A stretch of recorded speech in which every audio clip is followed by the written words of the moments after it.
Bonjour, bienvenue au podcast La Sueur avec Mister Matthew. Bonsoir à tous, salut. C'est parti pour récap de la draft NBA 2018, sans grande surprise, hormis le trade entre les Hawks et les Dallas Mavericks. Donc pour ceux qui n'auraient pas suivi, les Hawks ont sélectionné Luka Doncic en 3e position et l'ont ensuite échangé aux Mavs qui avaient eux sélectionné Trae Young plus donc le futur premier choix de draft des Mavs en 2019, protégé entre 1re et 5e position. Ouais, c'était pas trop de surprises, pas beaucoup de trades entre joueurs confirmés. L'an dernier, on a eu le trade de Butler notamment pendant la draft. Donc ouais, c'était calme, mais c'était intéressant. Il y a plusieurs joueurs dont on va parler là qui vont nous aider pour la saison à venir. Ouais. C'est clair. Donc pour revenir donc sur ce trade, qu'est-ce que t'en penses toi ? Moi personnellement, je comprends pas vraiment la motivation, surtout pour les Hawks. Je peux comprendre. Enfin, même tu vois d'un point de vue avec notre très cher meneur allemand. Qui joue Hawks, dont j'ai oublié le blaze. Voilà, donc tu vois, même lui, tu te dis, soit Doncic, au pire il pouvait jouer arrière, là il récupère un gars qui est uniquement meneur, donc ça veut dire clairement que il vise le trade pour lui. Enfin, j'ai vraiment du mal à comprendre pour la stratégie, qu'est-ce que ça leur apporte, tu vois. D'autant plus que le pick, il est protégé entre 1 à 5, donc ce qui veut dire qu'en 2019, avec une draft qui peut être intéressante quand même avec les Zion Williamson et tous ces mecs-là, ils pourront pas non plus avoir un grand nom si les Mavs font une saison de merde. Ouais. Et moi je suis très content parce que j'étais dans le train, comme on dit en anglais, le bandwagon de Luka Doncic. Ouais. Alors je suis un peu déçu, mais bon, j'étais un peu comme maintenant les gens le savent, je suis un idéaliste moi, et je voulais le voir avec son ancien coach, avec son coach de la sélection nationale aux Suns, mais c'est compréhensible que les Suns aient pris un big guy. Ouais. Mais non, donc c'est cool parce que le fait qu'il soit aux Mavs, ça va. Il y a deux aspects. Il y a le fait que j'ai l'impression, malgré tout, que les Américains l'ont un petit peu sous-estimé sur la fin, le dernier moment, et c'est souvent comme ça avec les Européens. Alors, il y a la bonne surprise Porzingis, qui avait été hué par les fameux Knicks, mais qui avait fermé des bouches, quoi, simplement. Et d'un autre côté, il y avait aussi la mauvaise surprise de Hezonja, qui lui était extrêmement attendu par les Magic, et finalement, Hezonja, il n'a pas été très bon. Donc je pense qu'il a plus le profit d'un Porzingis que d'un Hezonja, mais moi je suis excité, puis le fait qu'il soit avec Burke, c'est parfait quoi. Deux Européens, le plus emblématique, le légendaire européen, et le nouveau quoi, le nouveau dont tout le monde parle. Et puis dans une franchise ambitieuse, puisque là après 2 années pseudo-tanking, vraisemblablement c'est le retour des Mavs. Là il leur manque un pivot, donc ils vont vraisemblablement s'attarder là-dessus pour cet été pour la free agency. Donc ouais, non, vraiment dans des super conditions, dans le sens où potentiellement l'année prochaine ils pourraient directement jouer les playoffs. Alors que Young, perso, tu vois, j'ai peur que ça fasse un truc à la Buddy Hield, tu vois, qui avait une grosse hype en arrivant en NBA, et puis qui maintenant, qui est aux Kings, malgré le trade qu'il y a eu, puisqu'il était parti des Pelicans pour aller aux Kings quand DeMarcus Cousins était venu dans l'échange qu'il y avait eu au All-Star Game 2017, on voit bien que il n'arrive pas à autant faire exploser les défenses. Et Trae Young, tu vois, même s'il était à 27 et quelques points de moyenne, je pense qu'en NBA, ça va être un peu le wake-up call, tu vois. Trae Young, ça va être très intéressant pour nous et pour tout le monde, parce que c'est quand même un des joueurs l'an dernier avec Bagley, Ayton, Miles Bridges aussi, beaucoup, qui a été très très médiatisé. Ouais. Et lui, alors ses performances aidées, et le fait qu'il claque des 3 points, il a lui-même cultivé la comparaison avec Curry. Il s'est mis une pression qui malgré tout sera assez dure à tenir, parce que finalement, comme tu le disais un peu, Là, les Hawks, j'ai du mal à savoir ce qu'ils ont fait. Et à voir si le GM des Hawks, qui est un ancien des Warriors, est-ce qu'il a flairé le nouveau Steph Curry pour son équipe. Après, ce qui est positif, en fait, moi, ce que je vois de positif finalement dans cette volonté-là de prendre Trae Young aux Hawks, c'est clairement l'année prochaine, on sait que les Hawks vont rien faire, tu vois. Et ils sont un peu, donc Trae Young sera un peu dans les mêmes conditions qu'à Oklahoma, dans le sens où il est dans une équipe où tu sais que collectivement, il n'y a rien à en tirer, sauf lui, qui aura finalement lui file les clés du camion, tu vois. Donc il a tout pour briller l'année prochaine. Et c'est peut-être ça de positif, tu vois.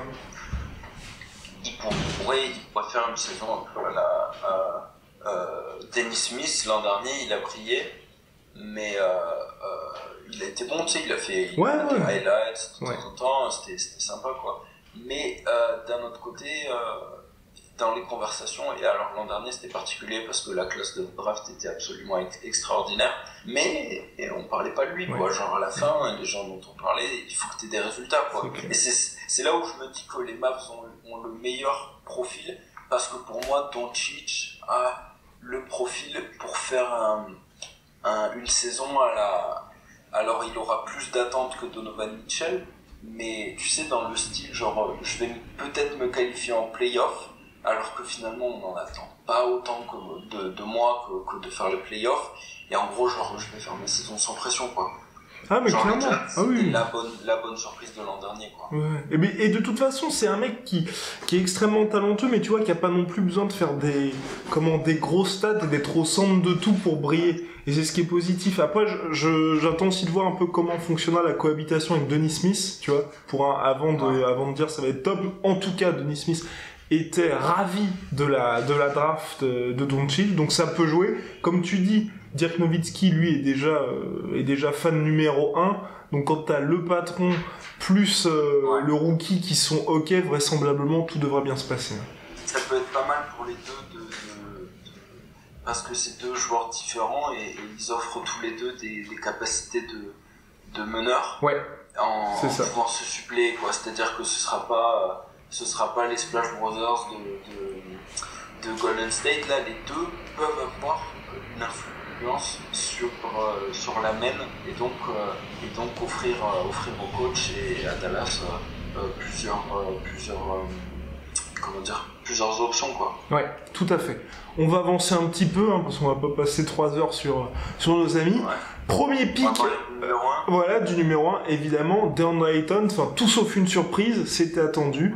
Le gars a fait toute sa carrière en Arizona, il y reste. Je trouve ça logique, ça ne me surprend pas, je pense que c'est pas le mec qui va décevoir.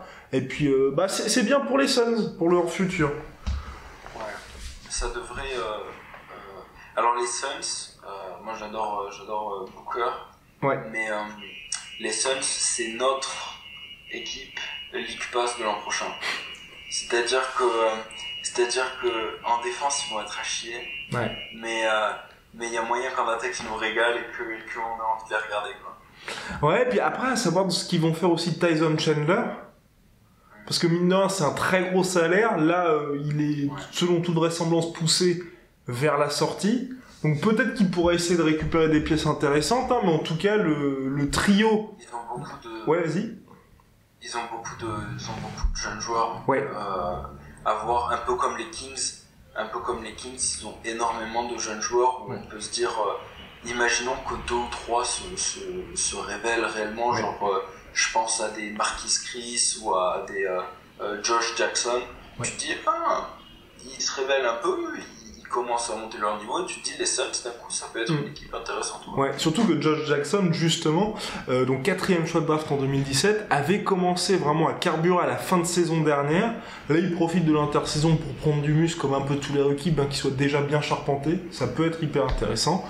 Choix numéro 2, donc comme tu disais, les Kings, Vlade Divac, qui, dirigeant maintenant de la franchise, a dit que c'était une super team, mais jeune, je pense qu'il a un petit peu trop fumé, notre cher Divac, qui ont drafté donc Marvin Bagley III.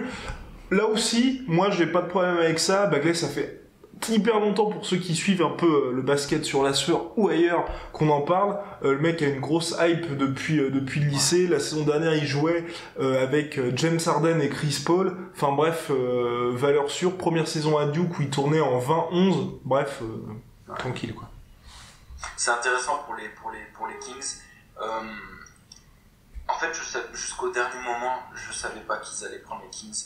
Et parce que je me suis dit, finalement, ils ont des talents dans les deux, à la fois dans leur backcourt et à la fois avec des bigs. Ils ont Cole-Stein qui malgré tout est jeune. Ils ont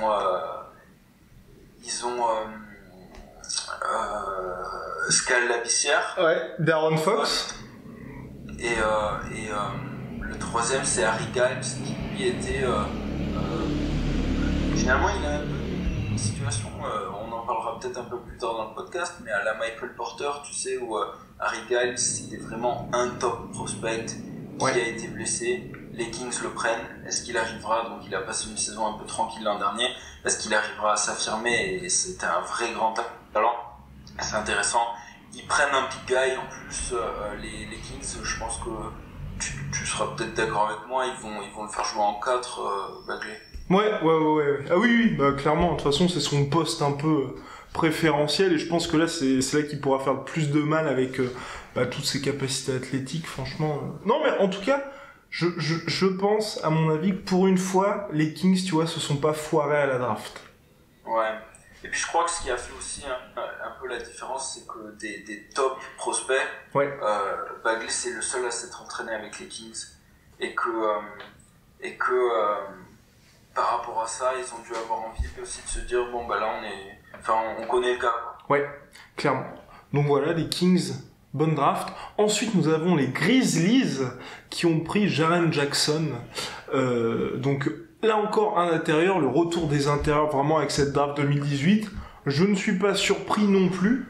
Même si c'est vrai, tu vois, que là, pour les Grizzlies, le choix de Doncic, tu vois, ça aurait pu... Enfin, s'il y avait eu un trade à proposer, tu vois, ça aurait pu être intéressant pour eux. Parce que, effectivement, ok, c'est un intérieur qui joue ailier fort. Ils ont toujours Marc Gasol jusqu'à preuve du contraire, même si, clairement, il est plus dehors qu'à Memphis ces derniers temps. À voir. J'ai peur que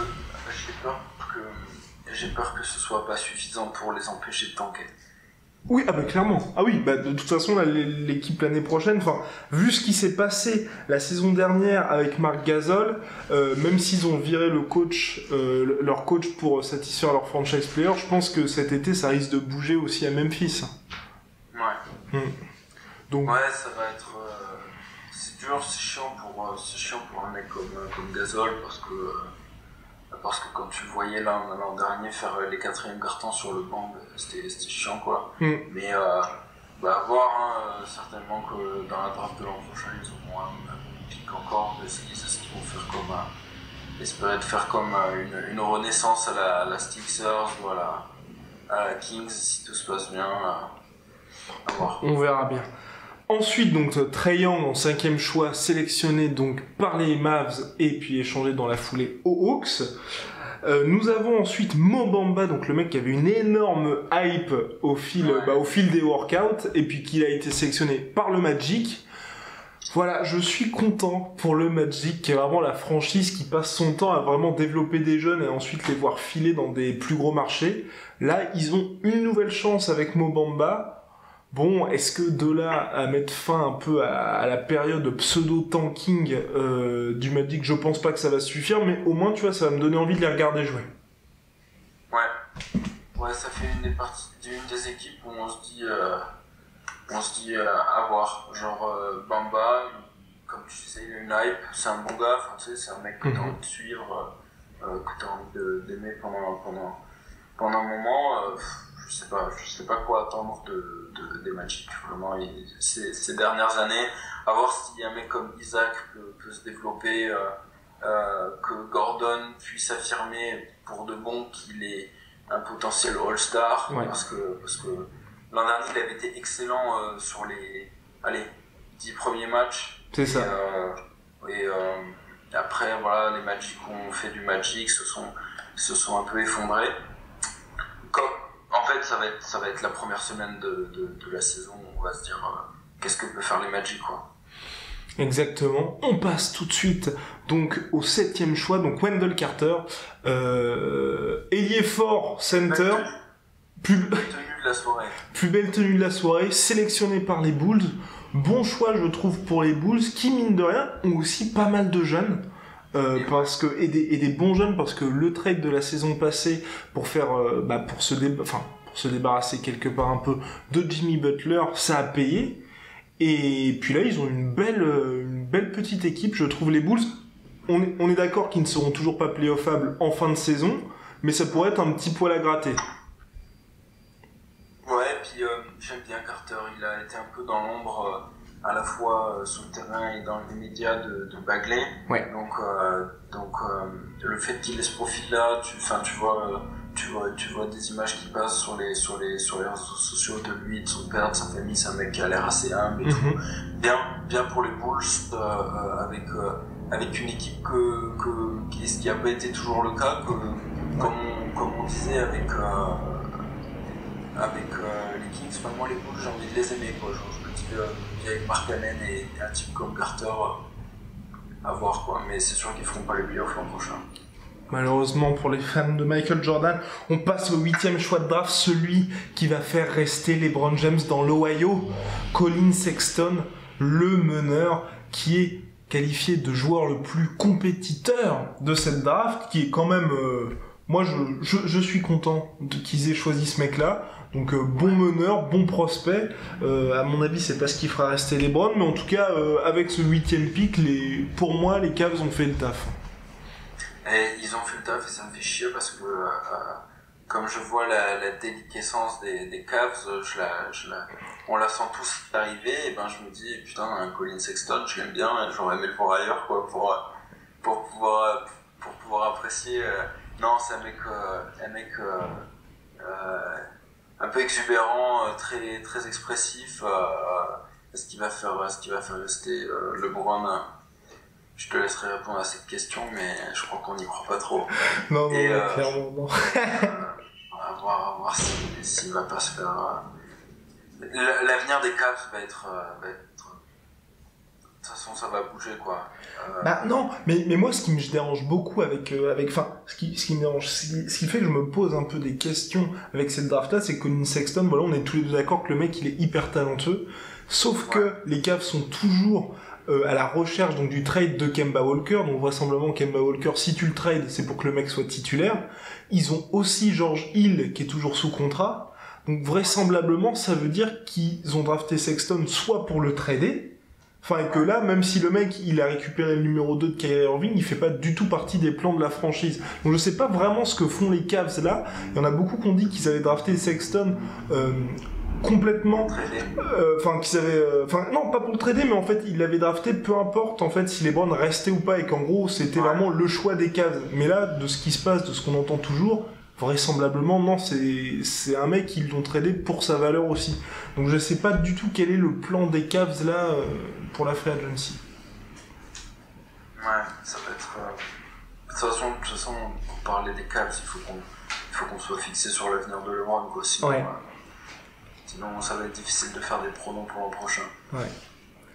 Les Knicks. Alors, on va passer aux Knicks avec Kevin Knox qui s'est fait huer au Barclays Center. Bon, c'est gage quand même.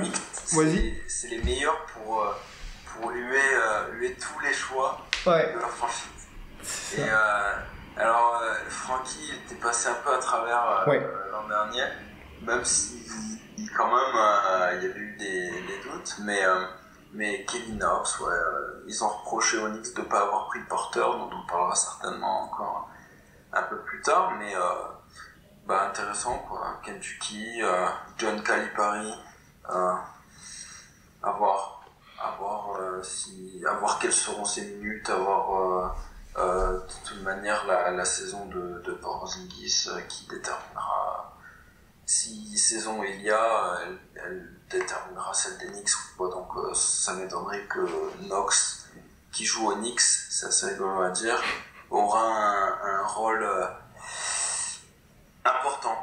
Ah oui, Dans tous les cas, de toute façon, il aura des ballons, les Knicks, pour la saison prochaine, Ouais. sauf s'ils arrivent à attirer des free agents, ce qui est quand même hautement improbable à l'heure actuelle. Il y aura beaucoup de temps pour les jeunes et pour notre petit Frank Tilikina qui, lui, pourra Bonne encore un chose, peu voilà. plus progresser. Ouais. C'est ce que j'allais rajouter, ouais, bonne chose qui s'est existé pour lui. Ouais. Et ensuite, on passe à 10e choix de draft, sélectionné par les Sixers et ensuite tradé aux Suns. Donc, Mikal Bridges qui sort de 3 belles saisons à Villanova. Jamais un joueur de Villanova n'avait été sélectionné aussi haut. Et là, finalement, bon choix, je trouve. Et puis qui part à Phoenix, encore une fois. Les Suns toujours présents. Terrible, son histoire là. Quelle déception d'un coup là où sa mère qui donc travaille aux Sixers et lui qui est drafté par les Sixers, donc la plus belle histoire possible finalement, et il commence à faire les interviews dans la media room avec la casquette des Sixers, en étant rattrapé quelques minutes plus tard par le fait qu'il ait été tradé. Et donc tous les joueurs de Villanova, il y en a eu 4 draftés au final, Spellman, Di Vincenzo, Bridges et Brunson, et tous, c'est Villanova, c'est l'équipe la plus collective, la plus forte en équipe, la meilleure mentalité de NCAA, entraînée par le merveilleux Jay Wright, qui font qu'ils gagnent, quoi. Et donc, bonne mentalité, ce sera une bonne addition au Suns, ça c'est sûr. Donc, échangé contre Zaire Smith, qui lui donc va aux Sixers, sélectionné en 16e position. Il pourra attraper les alley-oops de Simmons. Mais c'est Dunker prodigieux, donc ça, je sais pas et je sais pas quel avenir il aura aux Sixers, parce que par contre lui est un bon matériel pour un éventuel trade pour faire venir une superstar à Philadelphie. Tout à fait, comme il joue ailier, et vu ce que ciblent les Sixers, il semble promis au banc ou à jouer ailleurs. Bien, on va pas s'éterniser là-dessus. On va passer donc au 14e choix de draft, celui qui a un peu polarisé toute l'attention ces derniers temps, c'est Michael Porter Jr. Donc si vous suivez un peu le basketball lycéen outre-Atlantique, il était promis au premier pick de la draft, et finalement une sale blessure au dos l'a fait plonger. Personnellement, je m'attendais pas à ce qu'il soit drafté en 14e position. Je commençais à me dire putain, qu'est-ce qui se passe? Et bah si, pourtant 14e par les Denver Nuggets. Très bon choix des Nuggets, parce qu'avec la 14e position, t'as aucune pression là-dessus. Nuggets, on rappelle, c'est l'équipe depuis 2 saisons qui se fait éliminer qui sort de la course des playoffs dans les derniers matchs. Donc franchement, très bien pour eux, et très bien pour Porter, parce qu'il a pas la pression. Ouais, très enthousiasmant, en sachant que là tu parlais du basketball lycéen, lui c'est pour le coup vraiment lycéen, quoi. À part Williamson, c'était de lui qu'on parlait dès ses années high school. Il était promis au premier choix de draft il y a quelques temps, ensuite sa blessure. Visiblement, il s'est dit qu'il a dû refuser des entraînements pré-draft, et c'est ce qui aurait visiblement fait chuter son choix dans cette draft, parce qu'on avait beaucoup parlé de lui aux Bulls notamment. Et c'est top parce que les Nuggets sont meurés, ils ont Harris qui sont très enthousiasmants, et ils ont Jokic, et effectivement à poste 3 ils vont avoir Porter qui arrive sans pression, en sachant que s'il est laissé tranquille par son dos et par la pression, il peut faire des ravages. Non, mais ça peut être le style de cette draft. Comme le gars ne peut pas jouer, parce que là, de ce qui se dit pour l'instant, c'est que peut-être que les Nuggets, en fait, se passeraient lui pour la saison rookie, histoire qu'il récupère la pleine possession de ses moyens physiques, parce que c'est vrai que sur les derniers matchs qu'il avait fait, il avait fait les 2 derniers matchs avec Missouri en NCAA, et au niveau du tir, c'était plus du tout ça, plus ce que t'as dit là, avec les spasmes musculaires qu'on fait qu'il avait été cloué au lit pour les workouts. Faudrait peut-être attendre qu'il soit en pleine possession de ses moyens plutôt que de le précipiter un peu et puis d'avoir un mec qui soit jamais, qui joue jamais au max. Ouais. Donc voilà. Un petit mot sur DiVincenzo en 17. Ouais, voilà. J'avais prévu ça. Le meilleur joueur de la dernière finale NCAA. Ouais. À voir. Avec Antetokounmpo, je crois que je trahis pas un secret en disant que ni toi ni moi on croit au futur à long terme des Bucks, mais non. À voir, à regarder. D'ailleurs, Antetokounmpo qui dans une très récente interview en Grèce, attention, a dit si les Bucks deviennent des contenders, je resterai là-bas à vie, à vie, je resterai là-bas, mais si on n'arrive pas à passer ce palier-là, on verra. Donc en gros, il va se casser. Donc les Bucks ont quand même intérêt à commencer à se sortir les doigts du cul, parce que Antetokounmpo restera pas à tout jamais si ça n'avance pas. Ensuite, en 21e choix, Grayson Allen, le chouchou de Mathieu, qu'il suit depuis de nombreuses années, la superstar de Duke, qui fait enfin le grand saut en NBA. De Duke. À Utah, au Jazz, je trouve que c'est, au niveau conditions, cette franchise-là, c'est super, parfait. Ouais, c'est parfait. Parce que Grayson Allen est une star, que Grayson Allen est des fans de basket universitaire. Ouais. Il a polarisé énormément d'attention par ses performances prometteuses, mais aussi parce que il faisait des croche-pattes et qu'il avait un caractère un petit peu comment dire, j'ai déjà dit exubérant tout à l'heure, j'aimerais dire controversé, un peu mauvais perdant, parfois vicieux. Grayson Allen est une vraie star de basket universitaire, mais pas forcément une star pour son talent. Il a déjà 22 ans, ouais. Donc il a quand même 2 ans de plus que son ancien collègue Ingram, qui lui est déjà dans sa 3e année NBA. Donc attendre quelque chose de lui, je sais pas, mais ce qui est très intéressant, c'est qu'il va jouer à Utah, que Utah, c'est parfait au niveau de l'attention, de la médiatisation, les joueurs sont laissés tranquilles, tout ça. Il va pouvoir s'épanouir, il pourra peut-être apporter une alternative à Mitchell au niveau de la main, et c'est un excellent shooter. Donc éventuellement les pénétrations de Mitchell qui décalent sur lui à 3 points, ça peut être une option qui va être envisagée. Franchement, je suis super content pour lui, vraiment. Oh, c'est beau. On va passer au seul Français de cette draft, le seul Français à se présenter, Elie Okobo, qui a été sélectionné par les Phoenix Suns, le meneur donc de Pau, qui va aller dans l'Arizona, vraisemblablement promis à un rôle en sortie de banc. Hein. Après, on ne sait pas ce que va nous réserver la Free Agency, mais voilà, sélectionné en 31e position.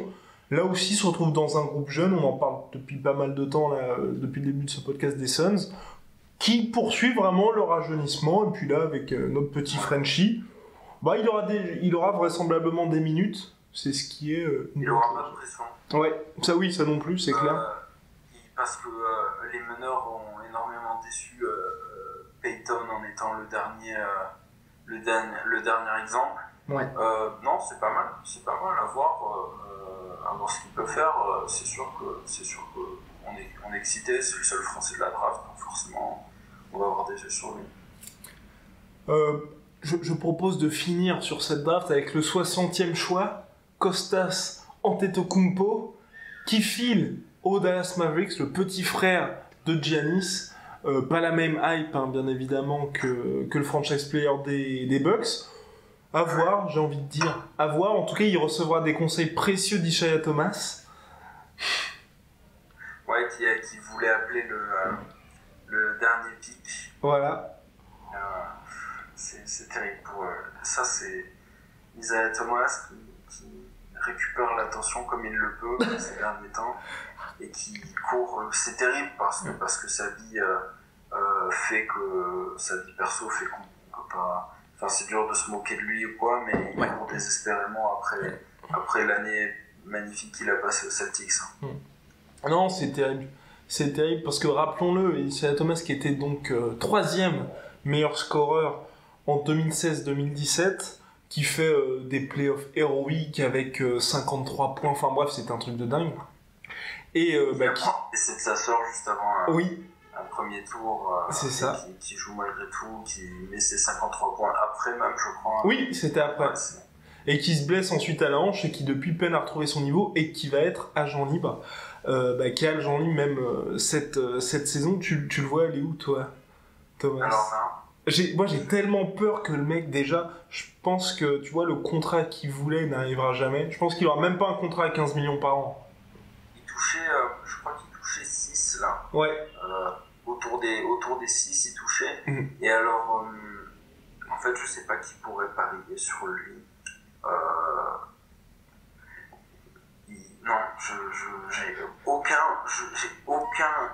idée de où est-ce qu'il pourrait terminer. Toi, t'en as pas? Oh putain. Je pense en fait qu'il va aller Attends, je réfléchis. En fait, je vois bien, là j'ai pas d'exemple en tête pour l'instant, mais tu vois les franchises où tu sais qu'elles vont pas jouer, tu vois, elles jouent pas le titre, elles jouent vite fait les playoffs. Par exemple, tu vois qu'ils pourraient aller au... Ah, peut-être. Non, pas les Clippers. Non, pas les Clippers. Du style Heat. Non, mais non, Heat, il y a Dragic. Déjà qui est bien. Mais ouais, parce que le souci, c'est qu'en fait, il serait excellent en backup. Ouais. Mais il ne fera jamais. C'est ça. Donc le problème, c'est que... Le Magic, tiens. Ouais, ça serait une connerie pour... Ouais, mais t'as raison, une équipe comme ça. Bah ouais, parce que ce qui est... Chez les Hawks. Ouais. Non mais c'est ça le problème, c'est qu'en fait il est tellement, enfin ce qui est horrible c'est que là il y a tellement d'interrogations sur est-ce qu'il arrivera à retrouver son niveau, parce que en fait pour moi le gros problème d'Isaiah Thomas c'est que sa saison à 28,9 points de moyenne, il n'y en a eu qu'une seule, sinon c'était 24 points avant, donc t'as quand même un gap énorme, et tu te dis c'est arrivé une fois dans sa carrière, et quand le mec plante tes 28,9 points, tu sais que c'est une brêle en défense, donc il faut qu'il apporte autant que ça pour qu'un contender puisse se dire ok, on va miser sur lui. En sachant que le cadre était parfait pour lui, là où il était, et que depuis qu'il n'est plus, sa descente aux enfers, elle commence après le buzzer beater de James, où il le prend pas dans ses bras contre les Wolves, et à partir de là, il s'est pas intégré aux Lakers parce que tout le monde savait qu'il serait agent libre, qu'il partirait. Ouais, c'est dur pour lui parce que y a aussi le syndrome Howard, et on a encore entendu parler récemment, mais le syndrome de se dire que tu peux être une superstar un jour, mais que dès lors que tu enchaînes les trades, à la fois ton image, ta réputation et donc ta valeur dans la ligue, elle baisse considérablement, quoi. D'ailleurs, notre cher Dwight Howard, donc, qui a été tradé contre Timofey Mozgov au Brooklyn Nets, là il est en train de négocier un buyout, je pense que lui il risque de faire beaucoup de bruit lors de la free agency, et à mon avis, tu vois, il pourrait très bien rejoindre les Warriors, tu vois.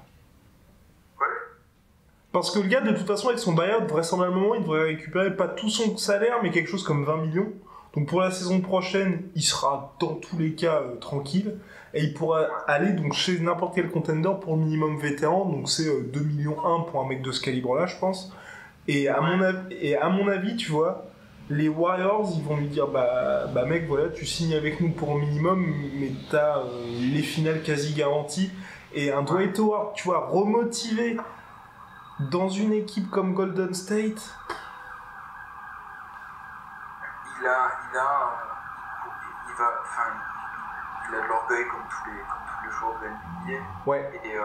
Mais lui, il a pris cher, quoi. Donc son seul. Et c'est là où, tu vois, j'y avais pas trop pensé aux Warriors, mais je te rejoins là-dessus. C'est que il va avoir en fait, il pourrait suivre le chemin de Maggie, quoi. Voilà. Maggie, sur qui on a chié toute sa carrière NBA. On s'est tout le temps foutu de sa gueule, chaque team full, tout ça, machin.